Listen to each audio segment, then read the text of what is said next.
de Deus. Que sábado abençoado, hein?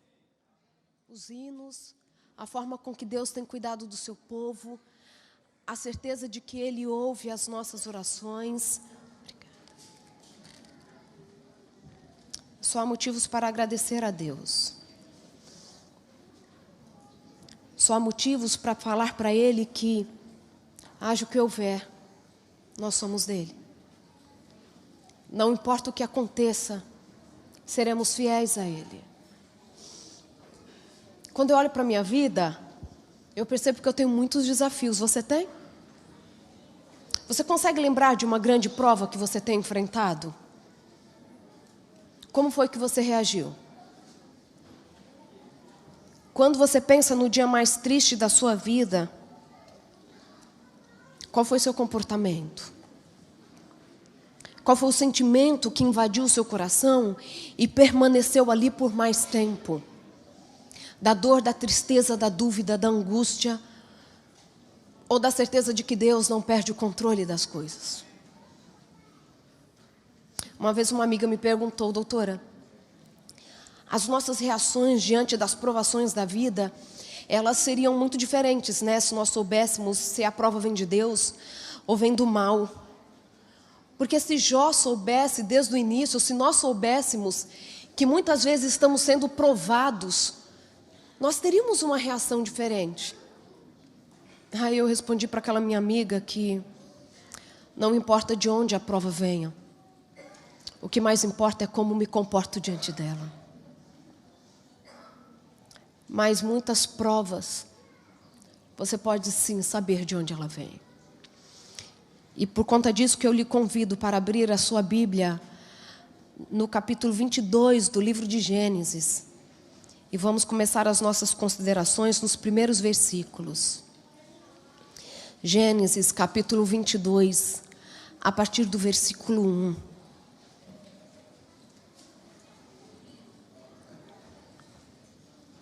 Feliz porque você está nos visitando nesta manhã. Minhas amigas lá do Sul, com quem eu almocei no final de semana passada. Cadê a mãe da Miriam e do Antônio? Muito bom vê-las aqui, viu? Querido pastor de Rondônia, grande abraço para os queridos de Rondônia, onde sempre fui muito bem recebida. Deus, Ele tem um propósito para a vida de cada um de nós. Deus te traz nesta manhã, ou faz com que você acompanhe conosco este culto pelas redes sociais, porque Ele tem uma mensagem para o seu coração.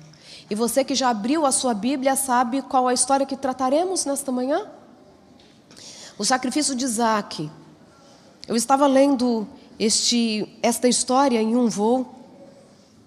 Eu anotei 22 lições para aprender com o sacrifício de Isaac.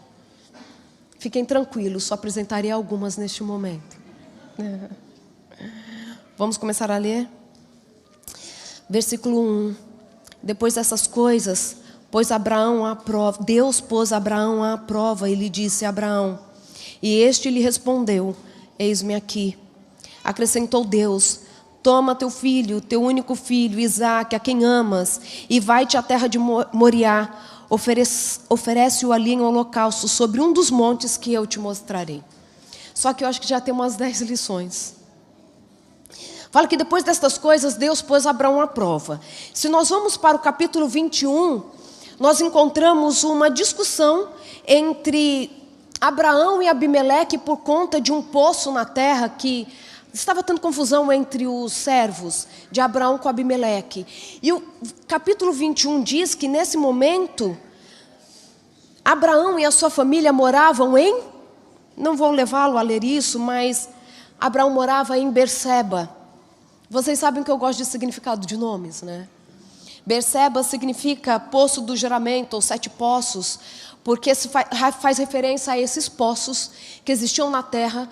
E neste acordo feito entre Abraão e Abimeleque, Abraão fica com o poço da intriga.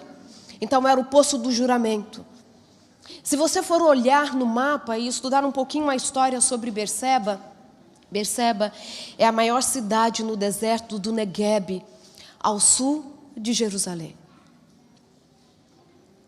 Você já sabe que a maior prova da vida de Abraão vai acontecer no maior deserto que existia naquele lugar. Deixa eu falar uma coisa. Todos nós estamos morando no deserto. O maior deserto não se chama Berseba, se chama planeta Terra. Nós todos estamos enfrentando aridez. Todos nós estamos enfrentando dificuldades. Às vezes lutando por água. Às vezes disputando poço. Tentando resolver intrigas. Tentando sobreviver. E é nesse lugar chamado Berseba ou Bersebá que Abraão vai ser posto à prova.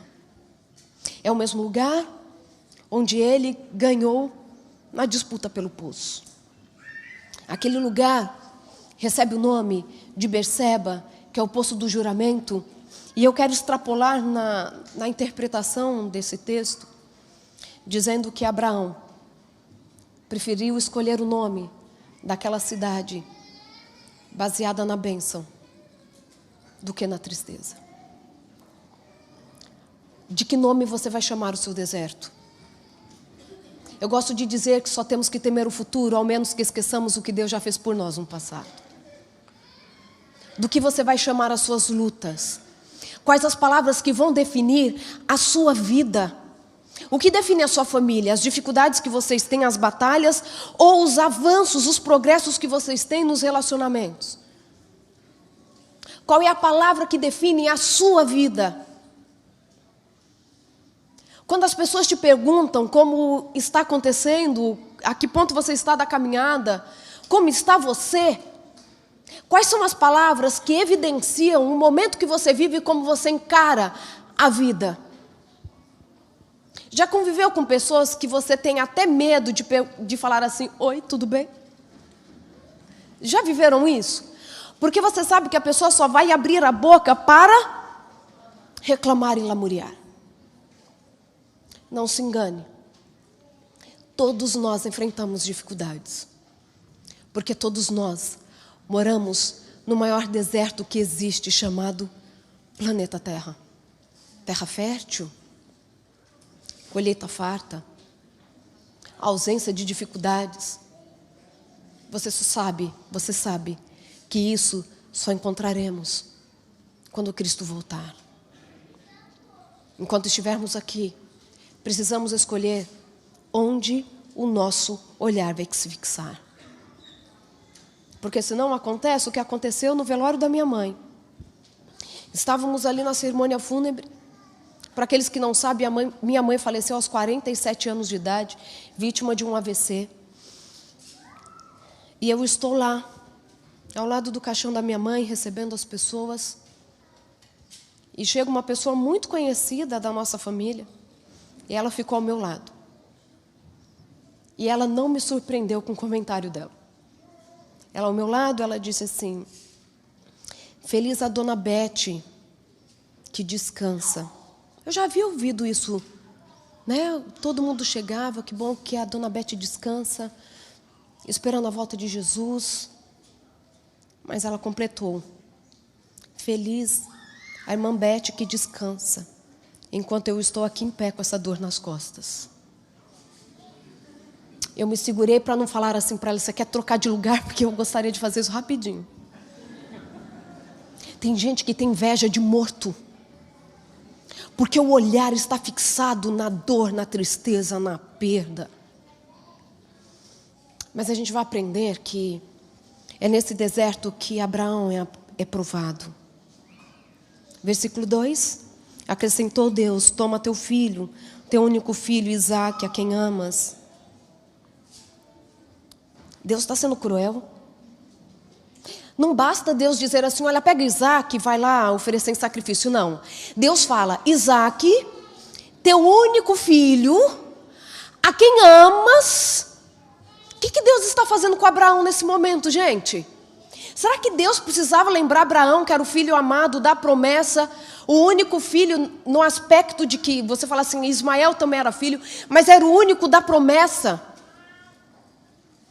Por que Deus pega e fala assim, seu filho, teu único filho, teu filho amado, e oferece em sacrifício?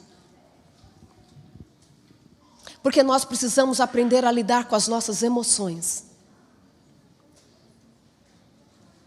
Você precisa encarar de frente as suas fragilidades e também entregar na mão de Deus aquilo que parece que não dá para entregar. Eu tenho para mim que na primeira vinda de Jesus, Satanás atuou de uma forma para que as pessoas ficassem muito doentes fisicamente, para atrapalhar o ministério, o reconhecimento de que ele era o Cristo, o Messias, o escolhido por Deus, nascido na plenitude do tempo. É tanto que nós encontramos Jesus o tempo todo sendo rodeado por pessoas com enfermidades físicas, também emocionais. Mas é muito comum escutarmos relatos como o paralítico, o cego, o coxo. Não é isso que a gente escuta o tempo todo. E para mim, para a segunda vinda de Cristo, que está próxima, porque eu já posso ouvir os passos de um Deus que se aproxima, Ele tem colocado no nosso meio, no nosso coração, na nossa família, as doenças emocionais. A Organização Mundial da Saúde diz que pelo menos 30% da população mundial sofre de algum transtorno mental. E a nossa impressão é de que este número só está aqui, aumenta. Não é essa a impressão, Amanda? Ninguém aqui pode dizer que na sua própria família não tem alguém que sofra com depressão, ansiedade, bipolaridade. Quantas doenças da emoção têm afligido os nossos dias? E nós precisamos, em nome de Jesus, na submissão do seu Espírito, reconhecer que é possível sim termos as nossas emoções controladas, saradas, sermos saudáveis, porque Ele está aqui para tornar-nos seres cada vez melhores. Eu talvez nessa manhã esteja falando para alguém que não sabe mais o que fazer com a tristeza que está dominando o coração. Talvez alguém nesta manhã não sabe mais como lidar com a ansiedade que parece fazer o coração sair pela boca. É uma preocupação que tem impedido de dormir as horas tranquilas do sono que foram deixadas para Deus para que nós também tivéssemos vida e a tivéssemos em abundância. Alguns enfrentando dentro de casa a bipolaridade. Quantas enfermidades da alma estão em nosso meio. Mas Deus, Ele quer nos fazer encarar de frente os nossos desafios emocionais, para que Ele possa colocar em ordem tudo que precisa entrar nos eixos na nossa vida. Deus também não ignora os nossos sentimentos. Por isso que ao falar com Abraão, ele diz assim: eu sei que o que eu vou te pedir vai mexer com o que há de mais amado no seu coração, Isaque. Não estou pedindo de forma leviana, mas estou pedindo para que você ofereça, porque eu sei o que eu peço. E quando Deus fala assim, oferece-o ali em holocausto, sobre um dos montes que eu te mostrarei. Consegue imaginar como já está Abraão nesse momento? A ordem de Deus é clara. Você vai pegar o seu filho, o seu único filho, o seu filho amado, e vai oferecê-lo em sacrifício em Moriá, em um dos montes que te mostrarei. Abraão já não tem dúvidas de que é a voz de Deus falando com ele, e a ordem de Deus é expressa, e ele não pode desobedecer. Dessa vez, Abraão não pode desobedecer, porque ele já havia falhado na fé. Ele havia falhado na fé quando ele desce para o Egito, e lá ele faz um combinado com Sara para dizer para o rei daquela terra que ela era a sua irmã. Porque Sara era muito bonita e ele estava com medo de ser morto para que ficasse com a sua esposa. Que mal terrível ele fez para aquela terra. Ele não havia confiado em Deus para protegê-los, caso algum mal viesse sobre a sua casa. E no caso de Agar, então, ele sabia que Deus havia prometido para ele um filho por meio de Sara. Sara ficaria grávida, não seria outra mulher. E por mais que Sara veio com um plano que parecia perfeito, ele sabia que quando o anjo apareceu para ele, Deus não havia dito a ele simplesmente que ele teria um filho, mas o filho seria de Sara. E ele havia falhado na sua fé. Chegou a hora de mostrar que ele confiava plenamente em Deus. Você quer crescer em fé? Permita que Deus te prove. Você quer reparar erros? Permita que Deus te prove. Você quer ter uma experiência com Deus? Permita que Ele te prove. E Ele está ali. Deus fala assim, olha, oferece ali um holocausto sobre um dos montes que eu te mostrarei. Deus fala isso com ele à noite. Ao versículo 3. Levantou-se, pois, Abraão na madrugada seguinte, e tendo preparado seu jumento, tomou consigo 2 dos seus servos, e a Isaque, seu filho. Deus fala à noite. A ordem era para o dia seguinte já. Não dava tempo nem de organizar os pensamentos. Deus falou, tinha que organizar tudo, e no outro dia, pela madrugada, ele já devia sair para a sua peregrinação. Eu penso que Abraão ficou a noite inteira chorando, suplicando, Senhor, por favor, manda outra resposta do céu. Manda outro anjo. Manda alguém para falar para mim que eu não tenho que fazer isso. Mas a ordem era clara. E na madrugada seguinte, o plano precisa ser executado. Eu imagino que Abraão chorou aquela noite inteira. E sabe aquele choro que você vira assim para o lado, para que o outro não perceba? Abraão teve que chorar calado, porque ele não ia contar para Sara que ele ofereceria Isaque em sacrifício. E ele chora aquela noite inteira. Eu fico imaginando o Abraão no outro dia, quando começa a sua caminhada, que duraria 3 dias. Ele disfarçando as suas lágrimas. Olhando para o lado, esperando o momento que Isaque sentava para comer. Ficava ao longe, olhando para o seu filho. E pensando que talvez ele nunca mais teria o privilégio de estar ali com aquele menino. Aquela era a sua última caminhada para o sacrifício junto com seu filho amado. E eu não tenho dúvidas de que Abraão foi chorando. Chorando e enxugando as lágrimas. Porque o nosso choro não pode parar a caminhada. Não espere você estar bem para levantar-se e continuar caminhando. Não espere a dor passar para que você decida o que vai fazer com a sua fé. Continue caminhando. Mesmo que pareça que essa caminhada não tem fim, mesmo quando pareça que nada está no lugar, com sentimentos confusos, continue caminhando. E ele vai andando com seu filho. E lá na manhã seguinte, no versículo 3, levantou-se, pois, Abraão de madrugada, e tendo preparado tudo, preparou seu jumento, tomou consigo 2 dos seus servos e a Isaque, seu filho, rachou lenha para o holocausto e foi para o lugar que Deus lhe havia indicado. Ele ainda tem que rachar a lenha.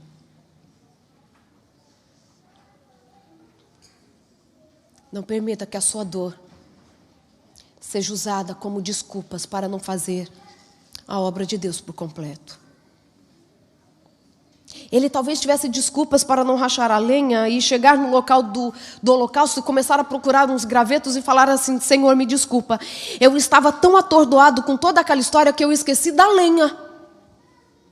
Não, na madrugada, um homem de 100 anos de idade, velho, cansado, porque mesmo para aquela época a idade de Abraão já era avançada. Aquele homem cansado, levanta de madrugada e corta a lenha para sacrificar o próprio filho. Você ainda tem dúvidas por que Abraão é o pai da fé? Sabe por quê, queridos? A fé não é algo que a gente fala assim, tenho fé, e parece que é um cenário pronto. Não, a fé, ela é construída de detalhes. Sabe, a fé não é só quando nós estamos aqui orando, acreditando que Deus vai restaurar um parente nosso de uma doença terminal. A fé é quando eu acredito que Ele pode cuidar também dos meus detalhes. A fé é aquela que faz com que eu entregue para Ele aquilo que pertence a Ele, mesmo com medo de na segunda-feira faltar para pagar a nossa energia. A fé é construída nos detalhes. Nos detalhes é que a gente prova o quanto nós acreditamos em Deus. Porque quando a gente não tem solução, porque quando parece que a única coisa que nos sobra é entregar para Ele, aí é fácil ter fé. Mas decidir fazer o que Ele nos pede, sem esquecer que nós temos que fazer tudo nos seus detalhes, vem dEle. Se não soubermos lidar com as nossas emoções, nós seremos vencidas por elas.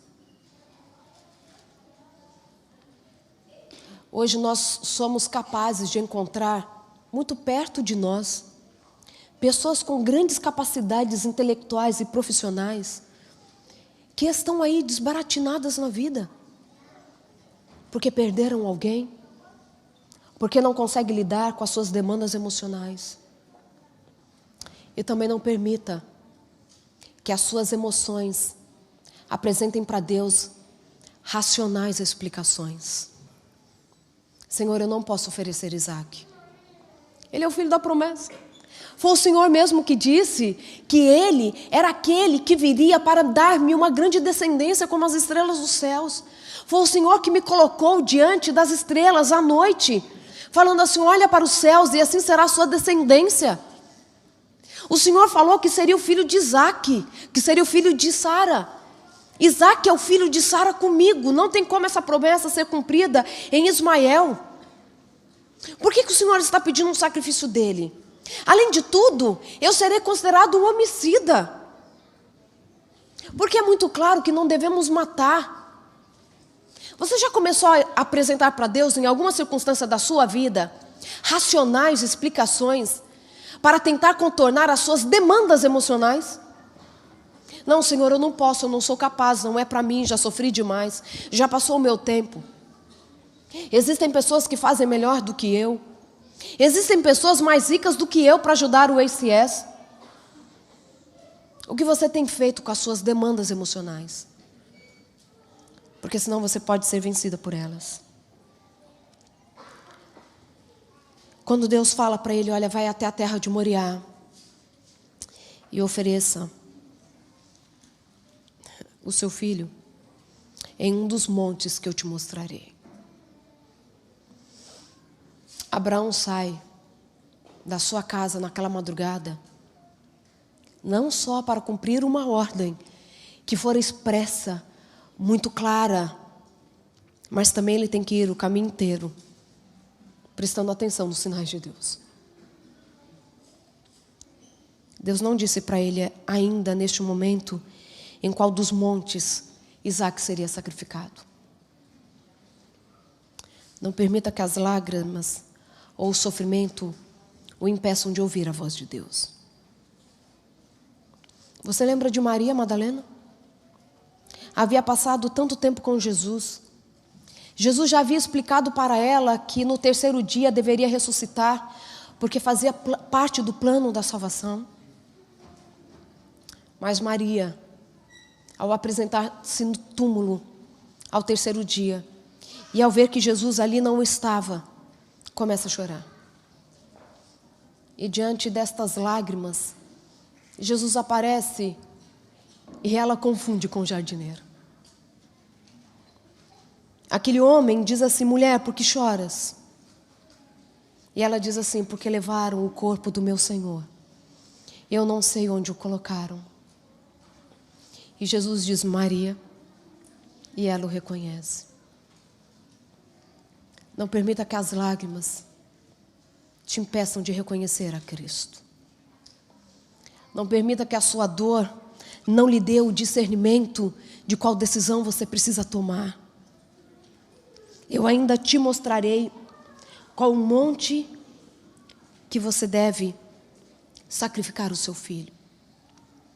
Acredito que na primeira noite, Abraão colocou Isaac para dormir juntamente com os seus servos. e se distancia para ver se Deus desta vez vem, para dizer assim: filho, você já foi provado o suficiente. E agora então você pode voltar para casa com Isaac. E Deus não muda a ordem. Deus continua insistindo. Deus continua dizendo que o seu filho precisa ser sacrificado. O relato continua dizendo que, no versículo 4, ao terceiro dia, erguendo Abraão os olhos, viu o lugar de longe. No terceiro dia, Abraão ainda consegue erguer os olhos. Tem encontrado muitas pessoas cabisbaixas pela vida. Tem encontrado muitas pessoas que ainda não se recuperaram das suas dores. Sabe, não estou te julgando e nem colocando sobre a sua dor ainda mais peso, mas te convidando para erguer os olhos, porque Deus ainda tem muito para te revelar. Ele consegue erguer os olhos. E no momento que ele ergue os olhos, Deus mostra qual seria o monte que ele sacrificaria o seu filho. Ao olhar para aquele monte, Abraão começa a avistar o fim da sua relação com seu filho. Um dia eu vou falar só sobre a relação de Isaac com Abraão. Ele então, no versículo 5, disse a seus servos: esperai aqui com um jumento, eu e o rapaz iremos até lá, e havendo adorado, voltaremos para junto de vós. 3 dias haviam se passado. Você tem noção de como Abraão viveu esses 3 dias? Quero te dizer que nós devemos aprender a lidar com o tempo. Abraão esperara 25 anos desde a promessa para que Isaac nascesse. Ele teve que aprender a esperar. Teve que aprender a lidar com o tempo. Agora Deus fala numa noite que na madrugada seguinte ele tinha que matar o seu filho.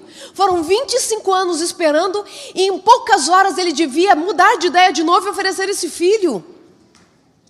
Como assim 25 anos, agora uma madrugada? Como assim 25 anos e agora 3 dias para perder tudo? Aprenda a lidar com o tempo. Porque o tempo é uma coisa que o nosso cérebro inventa. Nós temos 2 formas do nosso cérebro lidar com o tempo. Uma delas, que envolve o núcleo supraquiasmático, é lá, a partir de lá, que nós começamos a ter noção, que o nosso organismo tem a noção das 24 horas. Que o nosso organismo tem o que ele produz durante as horas claras do dia e as horas escuras do dia. Por exemplo, a melatonina, ela é mais produzida durante as horas escuras do dia. Enquanto o cortisol é produzido principalmente, não produzido, mas os seus níveis mais elevados, durante as horas claras do dia. O nosso ciclo biológico, e ele é composto por diferentes ciclos. Nós temos a questão hormonal, que também segue uma questão de tempo. A gente sabe disso, né? Os hormônios secundários seguem uma cronologia. Mas existe uma outra forma que o nosso cérebro vê o tempo. E a isso nós chamamos de apreciação do tempo. E é na apreciação do tempo que Deus quer trabalhar em nós. Vou explicar para você rapidamente. Tudo que nós vivemos, tudo que vocês estão enxergando, a maior parte do tempo, por exemplo, agora estou falando com você, certo? O movimento do meu corpo, e eu quase não ando, né?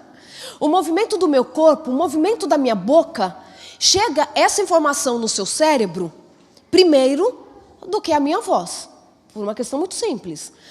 A imagem, ela vem na velocidade da luz, ok? A audição tem que seguir a velocidade sonora. E a sonora é um pouquinho mais lenta, 1/10 de segundo mais lenta do que a visual. Então, como vocês veem, o movimento da minha boca coincidindo com o que vocês ouvem eu falando. Porque vocês já escutaram, com certeza, algum filme que tem um atraso na dublagem ou no áudio? Chega a não dar uma agonia na gente? ou está adiantado ou está atrasado, isso é um terror. Por que isso não acontece enquanto eu estou falando com vocês? Já que esta informação visual chega antes da sonora. O trovão e o relâmpago, exatamente. Por quê?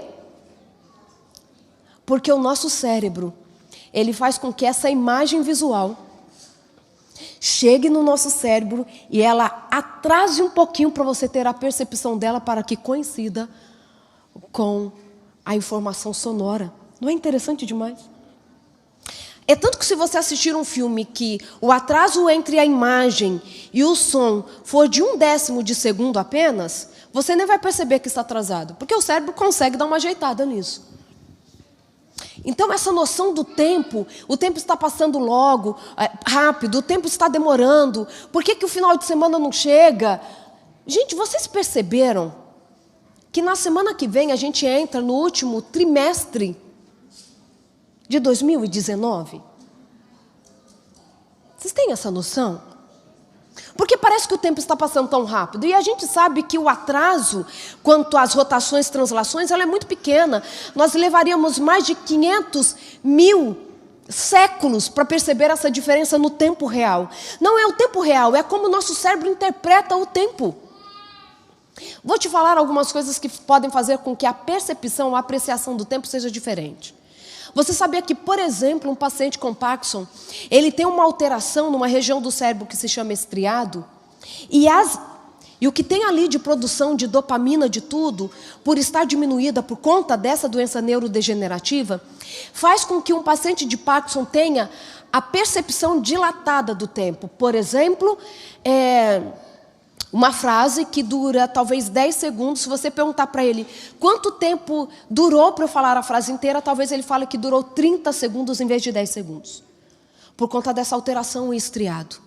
A percepção do tempo é algo que envolve muitas estruturas do nosso cérebro, gânglios da base, o núcleo supraquiasmático, diferentes regiões corticais, para que tudo isso que nós recebemos de informação entre numa coerência e nós possamos ter a percepção do tempo. Estudos mostram que, e esse foi um estudo bem interessante, que 2 estímulos sonoros foram dados para indivíduos no intervalo de 30 segundos, entenderam? Então, por exemplo, se fosse um apito pi, passou 30 segundos, mais um apito pi. Então foi perguntado para um grupo de sujeitos, de indivíduos que foram submetidos a essa pesquisa, qual era o intervalo que eles imaginavam que existia entre os 2 estímulos sonoros. Entre aqueles indivíduos que tinham a idade entre 20 e 25 anos de idade, aí eu começo a ficar incomodada. Eles acertaram 30 segundos. A percepção do tempo está intacta. Agora, meus amados que estão no meu time, os indivíduos acima de 35 anos de idade começam a perder essa noção precisa do tempo. Por conta, inclusive, de estar começando a perder dopamina em outras regiões do cérebro. Então, para as pessoas entre 35 e 80 anos, porque foi a amplitude de idade desse grupo, quanto mais velho, mais achava assim, não, entre um apito e o outro, tem um intervalo de 40 segundos, 50 segundos. A apreciação do tempo vai mudando de acordo com a idade, mas também é afetada pela emoção. As pessoas em situação de depressão, por exemplo, também têm a noção do tempo dilatada. É como se o tempo não passasse. E tem toda uma explicação química para isso. As pessoas que estão sob efeito de drogas, de abuso, de anfetamina, tá? Anfetamina para emagrecer também é droga. Que estão sob efeito de cocaína, têm a percepção acelerada do tempo. Agora, por exemplo, sobre o uso de outras substâncias, como a maconha, o tempo também é dilatado. Algo que aconteceu em 30 segundos, tem a impressão que durou 1 minuto, 2 minutos. A dilatação também acontece na distância entre 2 objetos. Alguém sob efeito de maconha dirigindo, talvez vai ter a impressão de que o carro está mais distante, o carro da frente está mais distante do que de fato está. Como você tem lidado com o tempo? A apreciação do tempo ou a noção do tempo depende de como nós nos encontramos na vida. O seu estado de humor vai influenciar no tempo. Por que a gente tem a noção de que o tempo está passando muito rápido? Vontade de um dia falar só sobre o tempo para vocês. Por que a gente tem a impressão de que o tempo está passando muito rápido? Quer uma dica? Quem aqui tem a sensação cada vez mais que o tempo está passando mais rápido? Desculpem dizer, é que vocês estão provavelmente envolvidos numa rotina onde vocês não estão agregando novidade.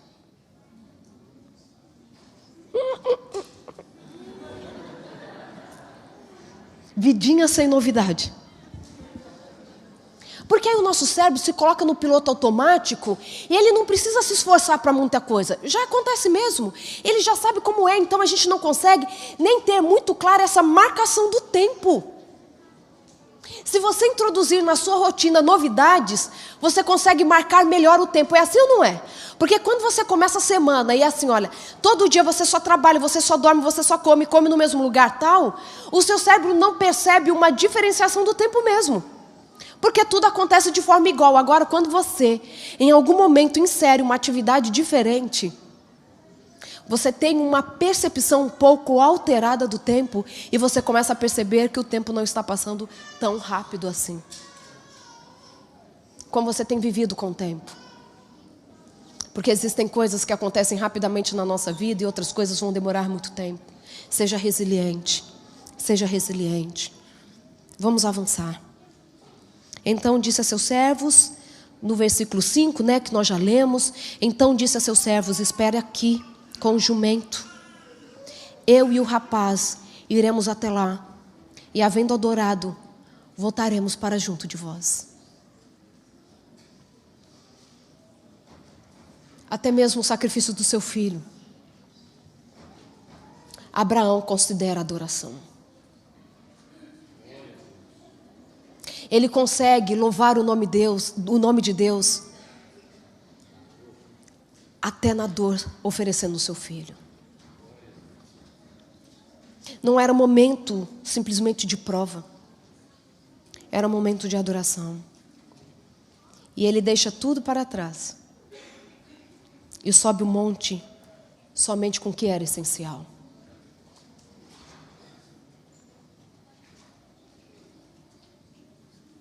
No momento da prova, esteja cercado somente com o que é essencial. No momento da prova, esteja revestido somente daquilo que possa te fazer suportar a prova. Abraão ainda não sabia o que ele faria ao voltar para casa sem Isaque. Ele não havia contado para Sara que ele estava indo oferecer o único filho deles. E as pessoas falam assim, por que não? Porque Sara não sabia. E eu tenho sugestões. As mulheres querem ouvir? Ou eu deixo para o próximo capítulo do sermão? Vocês querem ouvir, obrigada.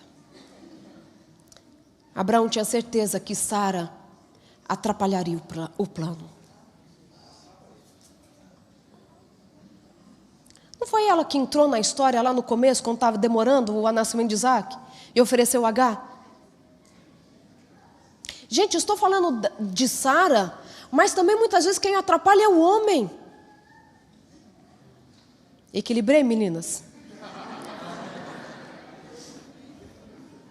A Miriam ainda me convida de novo para almoçar em casa depois dessa, Assim, equilibrei. Eu sempre vou insistir em dizer isso. Existem coisas da nossa vida, momentos da nossa vida que só cabem somente a nós e a Deus. Deus havia falado com Abraão, ele não tinha falado com Sara. A prova era para a vida de Abraão, não era para Sara. Para de atormentar os outros com as suas provas. Eu não pensei para falar. Você entendeu? Não estou falando do apoio que o outro possa nos dar. Não estou falando de oração intercessória.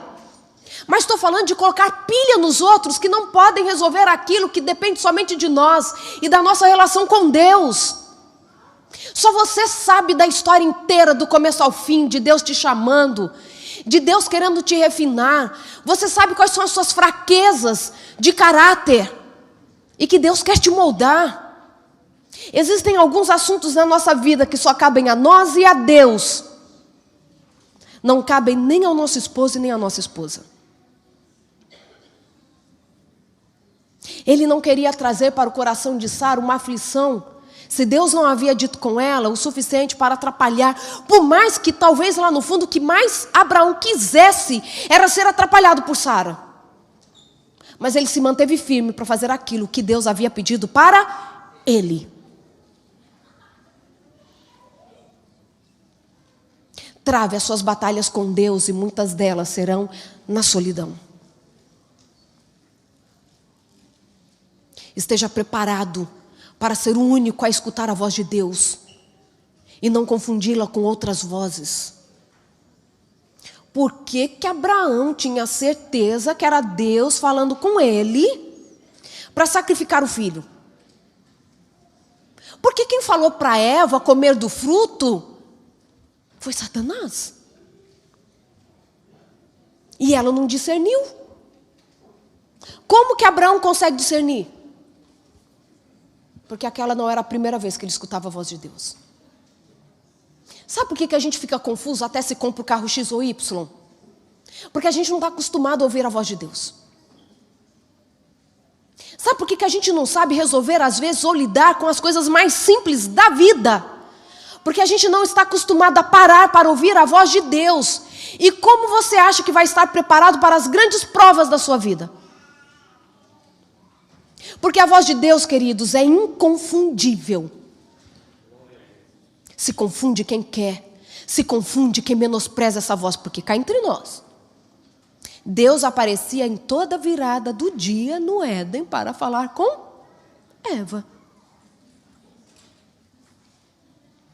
Como ela tinha dúvida de onde vinha a voz? Sabe, não arranje desculpas, escutando outras vozes e falando assim, achei que era Deus. Mais um desabafo, eu posso assim, chegar no final do culto? Mas Deus, eu tinha certeza que era a voz dele falando para eu casar com fulaninha. Por que que deu errado? Deus já havia dito sobre o jugo desigual, Deus já havia dito, presta atenção no comportamento dela, Deus já havia dito tanta coisa que você não ouviu.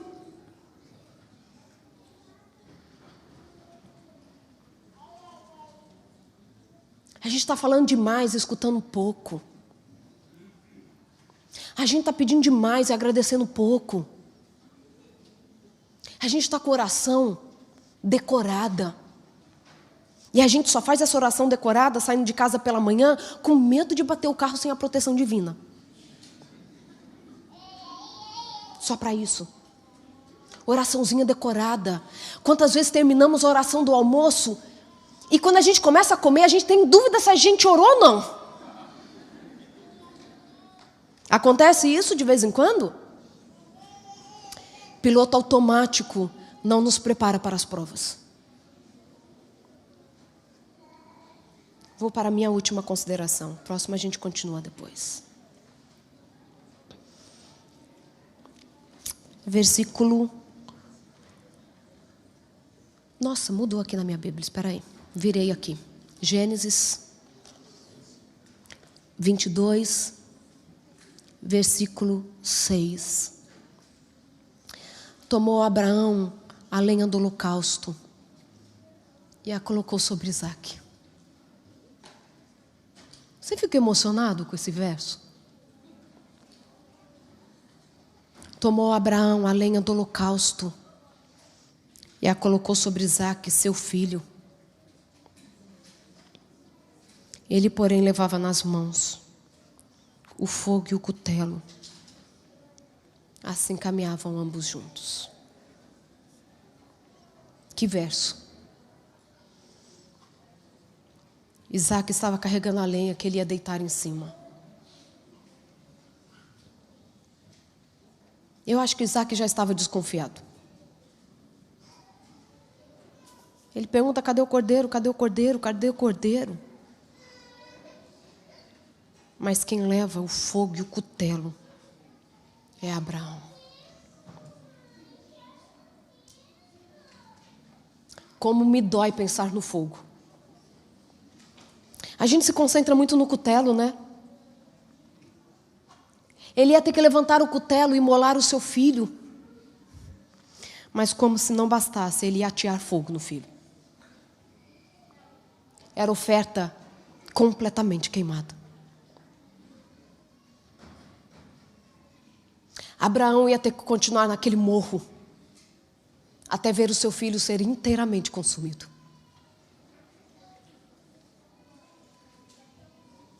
Bastava matar. Tinha que oferecer por completo. Era o tipo de oferta que o sacerdote não teria direito de tirar nenhuma parte para si. A oferta inteiramente queimada era isso. O ofertante oferecia tudo. Não ficava com nada da oferta. Era sacrifício completo.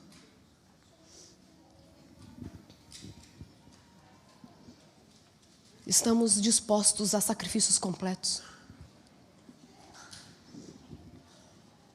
Estamos dispostos a continuar mesmo diante da prova, dizendo assim: eis-me aqui, Senhor? Como foi a resposta de Abraão assim que Deus o abordara? Lá no versículo 1. Deus o chama e ele diz: eis-me aqui, Senhor. E agora?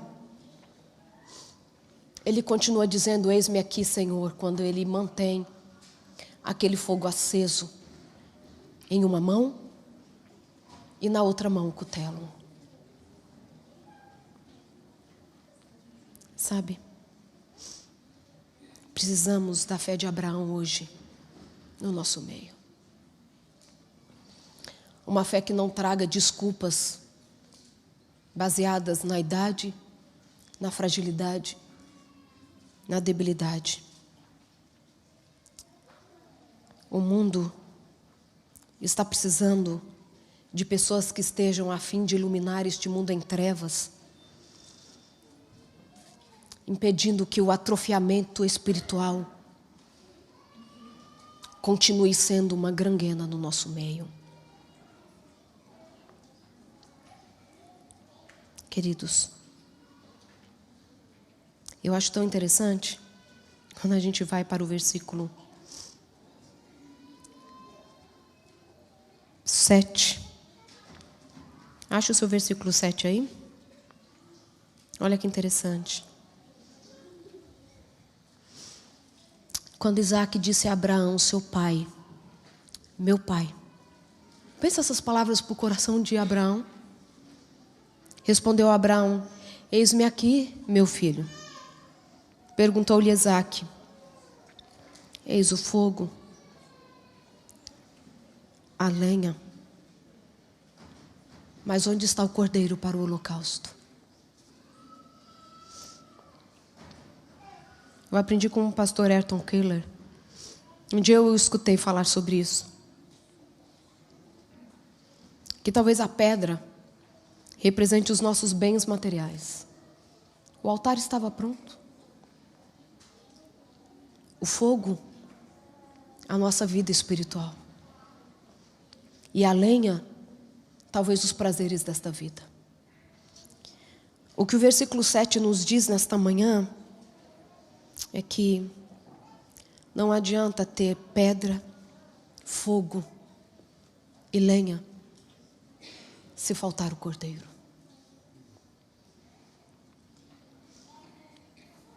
Pode parecer que tudo está no lugar.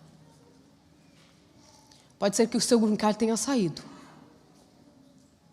O seu filho tenha passado para fazer aquela faculdade dos sonhos. Acabou de comprar sua casa aqui. Mas que adianta ter tudo e faltar o cordeiro? Vai continuar sem sentido. vai sofrer à toa, não vai ter descanso. Sabe? Eu ia deixar para depois, mas eu vou ter que falar isso para vocês. Versículo 8, respondeu Abraão: Deus proverá para si, meu filho, o cordeiro para o holocausto. E seguiam ambos juntos. Vou pular então para o verso que eu quero concluir com ele. Versículo 13. Quando o anjo do Senhor já havia o interrompido de sacrificar o seu filho, tendo Abraão erguido os olhos, viu atrás de si um carneiro preso pelos chifres entre os arbustos. Tomou Abraão o carneiro e o ofereceu em holocausto em lugar de seu filho. Quanta riqueza nesse verso. O tempo todo não está Abraão e Isaac falando do cordeiro? Cadê o cordeiro? Cadê o cordeiro? Cadê o cordeiro? Deus mandou o cordeiro? Não. Deus mandou o carneiro. Cordeiro é o animal ainda jovem, menos de 1 ano, perfeito, que era oferecido para o sacrifício, não era? Por que Deus não manda o cordeiro e manda o carneiro? Porque o carneiro é o animal adulto que valia mais dinheiro, experiente, sofrido. Deus sempre vai mandar para nós algo que vai além das nossas expectativas. Deus não mandou um cordeiro frágil, sem experiência, para poder tirar ali Isaac e Abraão daquela prova. Ele manda o carneiro, o Jesus já vencido, Jesus já vencedor, tendo vencido todo o mal. O Jesus experimentado nas dores, que já tinha os seus chifres muito bem formados para nos defender. Deus vai dar-nos muito mais do que aquilo que nós imaginávamos que Ele ia enviar. E outra coisa, sabe por que Deus substitui Isaac pelo carneiro? Porque não se esqueça. Porque o nosso melhor ainda não é o suficiente. Deus não simplesmente substitui Isaac pelo carneiro porque ele estava ali simplesmente mostrando para Abraão que o que ele queria era provar a fé. E que ele havia sido aprovado. Mas Deus está dizendo para mim e para você que nem o nosso melhor é o suficiente. Isaac era o melhor que ele poderia oferecer para Deus, mas não é o suficiente. Quando nós vamos para o livro de Tiago, capítulo 2, a partir do versículo 21, nós encontramos que Abraão, por ter sido obediente e provou a sua fé por meio das obras, fora chamado de amigo de Deus. Mas mesmo sendo amigos de Deus e sendo obedientes, um dia a gente vai falar só sobre obediência. A gente está confundindo demais obediência, queridos. Por mais que você seja obediente, por mais que você prove a sua fé pelas obras, tudo que fizermos ainda não é o suficiente. Ainda assim precisaremos da misericórdia de Deus intercedendo por nós. Não imagine e não acredite que você vai ser salvo porque você é bonzinho. Porque você jamais negou o nome de Deus. Porque o nosso melhor ainda não é o suficiente. Sabe o que é a nossa responsabilidade hoje? Chamar Jesus para morar na nossa vida. Porque não adianta você ter tudo, ter até uma vida espiritual, se lhe faltar o cordeiro. Eu quero dizer todos os dias na minha vida, bom dia para Jesus. E a Angelina vai cantar para vocês agora. E ela convidou o papai dela para cantar com ela. E a maternidade e a paternidade mudam as pessoas. E ela disse, papai, canta comigo? Presta atenção na letra dessa música. Permita que Jesus entre na sua casa todos os dias. Fale bom dia para Jesus todos os dias. Permita que Ele arrume a sua sala, que Ele pinte as paredes. Que Ele faça de tudo da melhor maneira possível. Para que quando Ele disser, para quando lhe vier uma grande prova, você possa reconhecer a voz dEle, aquela voz que você escuta durante todos os dias nas suas tarefas mais corriqueiras. Ele está querendo entrar na sua vida para que vocês morem juntos para todo sempre.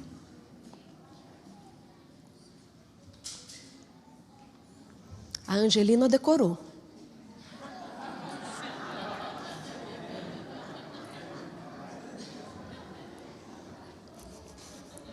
Quando me chamou para cantar, eu fiquei pensando assim, nossa filha, que pedido, só você mesmo. Mas eu lembrei que eu já fiz coisa pior. Na infância eu cantei muito Deus sorriu, Deus chorou, quando eu era bem pequeno. Para quem não sabe, Deus sorriu, Deus chorou, quando eu era bem pequenininho, foi um desafio. Hoje o pastor está aqui e não é fácil cantar esse hino, não é fácil cantar com a gente, porque já há muito tempo eu não canto. Mas já fiz coisas piores. Vamos lá, filha?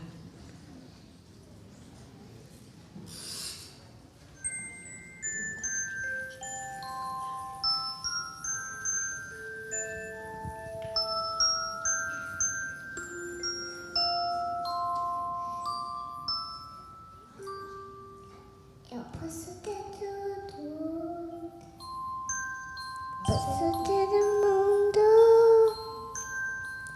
mas sem você serei sempre só.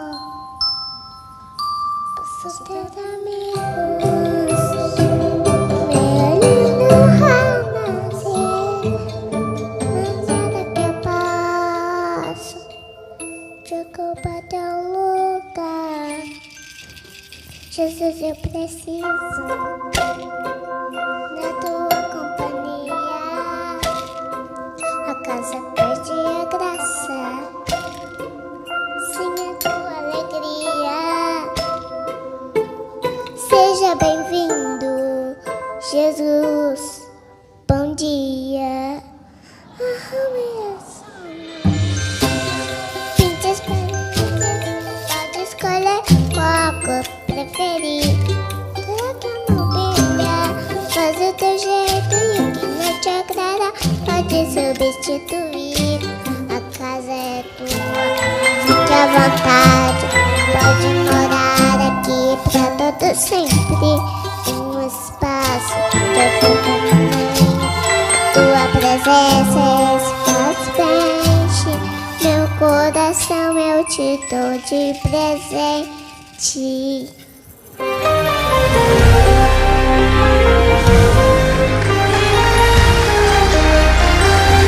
Só você não sabia que eu já queria conviver com você todos os dias.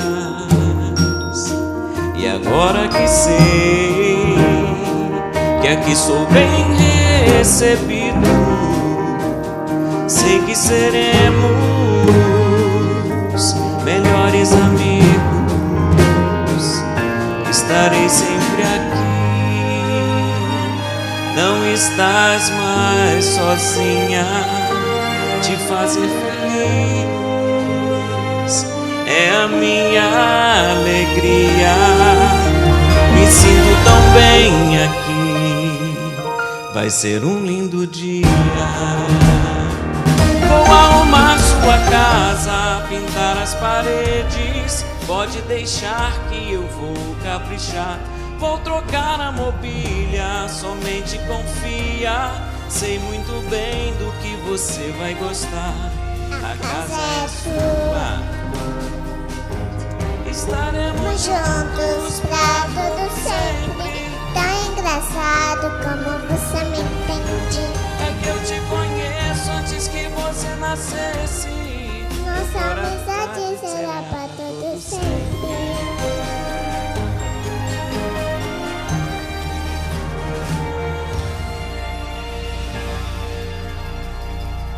Bom dia. Amém.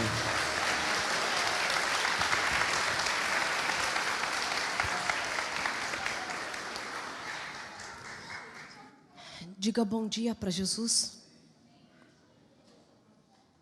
Fala para ele entrar, trocar a mobília, pintar as paredes. Fala para ele que tem um espaço dentro de você que é do tamanho dele, que nada pode ocupar esse lugar. que a vida não tem graça sem Ele. Grande não é a prova não, querido. Grande é o Deus que te sustenta. Que esse Deus que sustentou Abraão, um homem moído pelas dores, possa ter lugar no seu dia, para que possa te proteger também. Que Ele entre na tua família e reforme o que precisa ser reformado. Não adianta ter tudo se lhe faltar o cordeiro.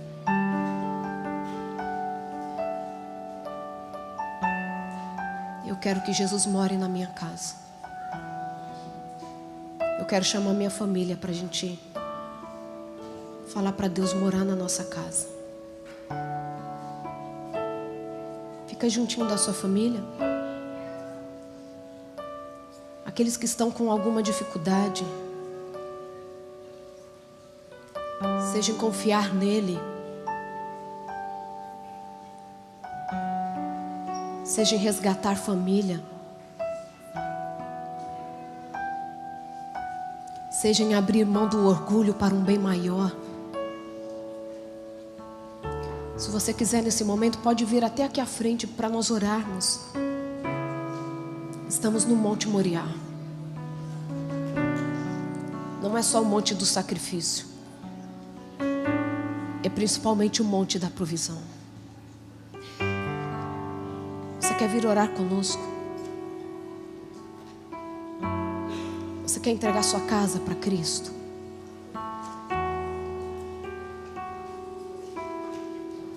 Não dá mais para esperar. Eu sei que parece que as coisas às vezes acontecem tão rapidamente, né? É como se Deus nos pedisse algumas coisas na noite. Parece que a gente não está preparado, mas já tem que tomar a decisão. Nunca é tarde para decidir estar do lado dele.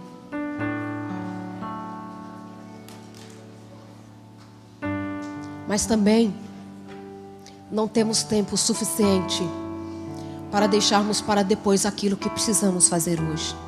Vovó, sobe aqui comigo. Vem representar todas as vovós que ainda precisam continuar lutando. A gente não é tão jovem e nem tão velho para não ouvir a voz de Deus e para não obedecer. Você não é tão jovem que não possa obedecer a Deus. Não acho que você tem tempo demais para ficar esperando.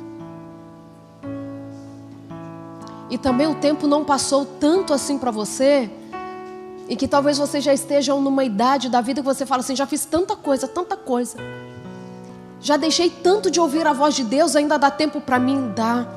Porque quando necessário, Deus dilata o tempo. Ele para o sol, Ele dá forças para braços cansados. Os jovens se cansam, também se fadigam. Os velhos se cansam e também se fadigam. E os jovens, de exaustos, quase caem. Mas os que esperam no Senhor renovam as suas forças como das águias.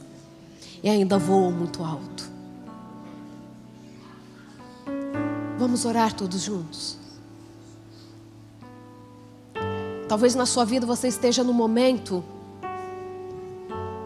de tanta aflição, como se estivesse com o cutelo já erguido. Os sonhos acabando. Parece que Deus não vem para o seu socorro.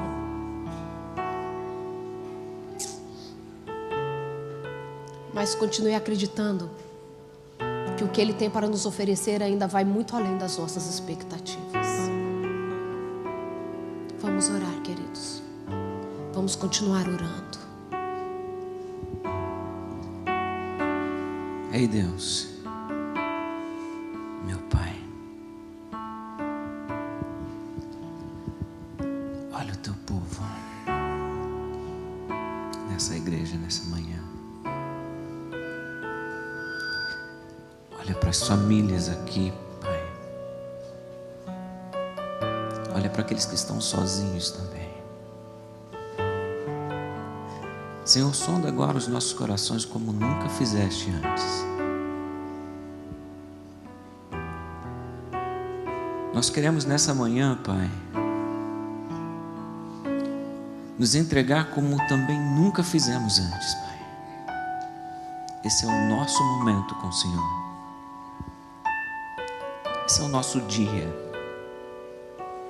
Esse foi o dia que escolhestes, Pai, para que, se houvesse algo que até agora, até neste momento, nesse exato momento, estava nos atrapalhando em te servir da forma que o Senhor quer que nós te sirvamos, nós o depositamos no altar do sacrifício, para ser queimado em um holocausto total. Nenhuma partícula deste mal que até hoje nos afligia sobrará. Nenhum átomo, nenhum pó, nada pode nos afastar, Senhor, do teu plano maravilhoso para as nossas vidas. Plano de salvação, plano de renovação, plano de entrega. Aqui está o teu povo, usa o teu povo. Eu sei que eu neste momento sou porta-voz do teu povo, porque todos que estamos aqui estamos com a mesma sensação de dizer: Senhor, nos usa, por favor. Queremos ser usados por Ti. Queremos mudar as nossas atitudes em relação ao nosso irmão, em relação à nossa família. Queremos ser melhores, Senhor. Tu sabes que muitas vezes não conseguimos, mas até hoje não conseguimos porque tentamos sem o Senhor. Mas nesse momento, mais uma vez te pedimos: toma posse da nossa vida definitivamente. Usa o teu povo, consagra o teu povo. Estamos prestes a te rever face a face e precisamos estar preparados para este momento ímpar na vida, onde não teremos mais nenhum desconforto, seja ele qual for, e onde definitivamente poderemos ouvir a tua voz todos os dias, sentir o teu cheiro, saudade do Senhor, tocando os nossos rostos, tocando nosso cabelo. Quantos aqui, Pai, sentem falta de carinho? Quantos aqui vivem sozinhos nesse país que nos cobra tanto? Nos dê a paz, Senhor, que excede todo entendimento neste momento.